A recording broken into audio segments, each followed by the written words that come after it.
મિત્રો રામજીભાઈને તો આપણે મળ્યા, એમની વાણીને આપણે સાંભળી. હવે જુઓ એમને આવા સમયની અંદર પણ આ એક મિની તબેલા જેવું એમને આ ભેંસોનો એક વ્યવસાય કરેલ છે. અને આ એમનું પોતાનું ઘરનું ખેતીનું લીલું ભેંસોનો વ્યવસાય કર્યો છે. જુઓ તમારા સમક્ષ બતાડવામાં આવે છે.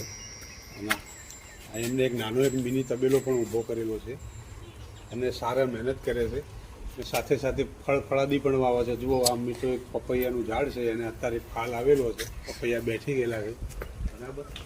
આ બધું મિત્રો જુઓ તમે એટલું મસ્ત બાગાયતી કુંડા છે, ઝાડ છે. શોખીન છે અમારા ભાઈ, બહુ ઝાડો નાની. આ મિત્રો આ ગુલાબ છે, આ ચીકુ છે, એને પણ ચીકુ આવી ગયેલા છે મિત્રો. પછી સામે તમે જુઓ એમને એક મસ્ત કે જેને નાના છોકરાને પ્રવેશ કરીએ એમ એક ચંદનના ઝાડ છે, 3 જુઓ કેટલા મસ્ત બનાવ્યા છે, ઇમારતી પવિત્ર છે. આ લાલ કલરનું ચંદન છે મિત્રો. જુઓ કદાચ કોઈ દિવસ ના જોયું હોય તો જોઈ લો.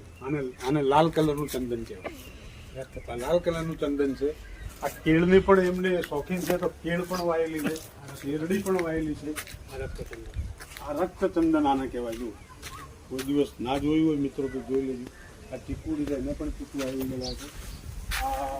આ જામફળી છે, જમરૂખ કહેવાય છે. આ જામફળી કહેવાય, જમરૂખ છે. આ કેળ છે. બરાબર. આ એમના જો ગુલાબના ફૂલ પણ કેટલા સુંદર આવેલા છે, મસ્ત આવેલા છે. આ એમનો બોર છે, એમનો બોર છે, જોઈ લો મિત્રો. એ બોર છે એમનો. બરાબર. આ એમનો ફાર્મ હાઉસનો ગેટ છે. પોતાનો વ્યવસાય આરસીસી કોન્ટ્રાક્ટરનો છે.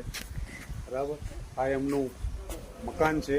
ઉપરના મકાનનું કામ ચાલુ કરેલ છે અને ચાલુ છે હાલમાં. બરાબર.